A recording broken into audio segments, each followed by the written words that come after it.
Hello Guardians, welcome back. This is Rightway Gaming bringing you another Destiny 2 New Light video, and today we're going to talk about one of the game modes that you will be able to access, and that is Gambit and Gambit Prime.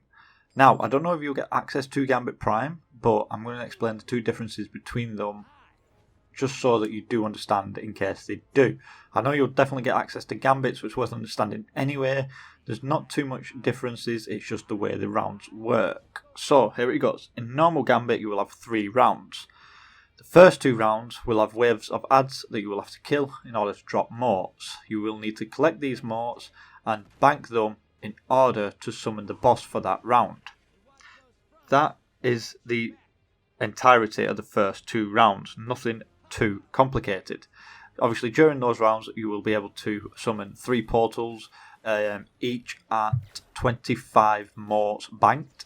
So 25, 50, 75 will allow you to go over and invade. If you invade and kill the opposing guardians that have motes, you will set them back and give yourself an advantage. Now that's the purpose prior to the boss. Once the boss is summoned, you will notice that there is 2 wizards and the boss in the middle. Your priority should be to kill the wizards, because this will give you a primeval damage buff, which basically means that over time you'll do more and more damage to the boss. Now, while this is happening, you will also again be able to invade. If you invade while the opposition's boss is up and you kill the enemies, you will heal their boss, so their boss will gain health back, giving you another advantage. Now, it's all about timing with Gambit. If you time everything right, you'll give yourself such an advantage as I'll have no chance of catching up. But at the same time, if they invade and you don't defend against that invasion, the same thing can happen to you, so just remember that. Now, with Gambit Prime, the difference is there's not 3 rounds. It's 1 entire round, which normally lasts around 15 minutes. And the purpose of it is still the same. You still need to bank the motes to summon the boss, but this time it's a little bit different. So 1, the wave of adds that come at you are different. You get bigger bosses and harder adds to kill, so you do need to work more together in order to kill those. And the invasions are pretty much the same. The only thing I will mention to you about Gambit Prime is that if you don't have the, I think it's a Forsaken expansion, you will come up against other players that have certain armour with perks specifically made for Gambit Prime. So these are normally called Notorious armour pieces, and you've got Reaper, Sentry, Collector, and I can't remember the last one. But each one has a specific role, and it basically means that that team will have an advantage over you if your team doesn't have those armour pieces. For example, the Reaper armour set will allow somebody to invade and start stealing motes from your bank. So if that happens, you need to cut him out instantly. Once you've summoned the boss, you will notice that in a similar way to normal Gambit, there will be 2 wizards that spawn, but the boss will have a shield. So until you kill those wizards, you can't damage the boss.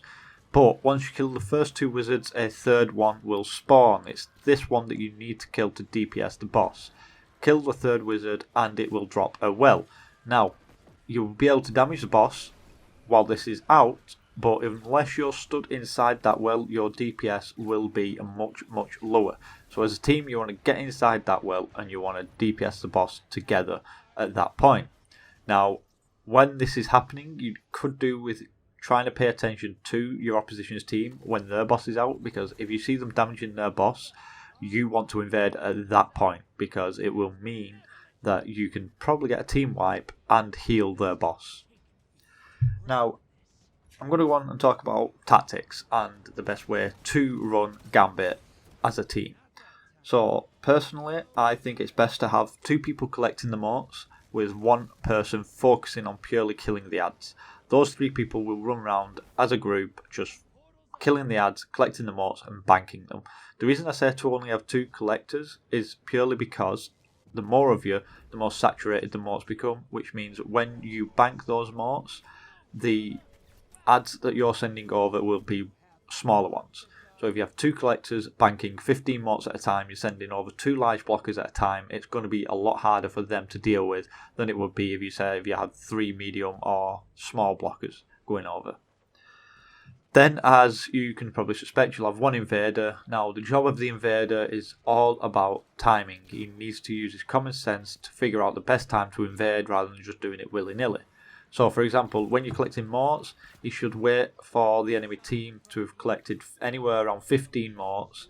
Once he sees that, go over and stop them from banking those morts. Kill the guy with 15 morts, or kill the 2 guys with 7 and 8 morts, and you will set them back instantly, and they'll have to catch you back up. Now, on top of that, I'm going to talk about tactics in terms of DPS in the boss.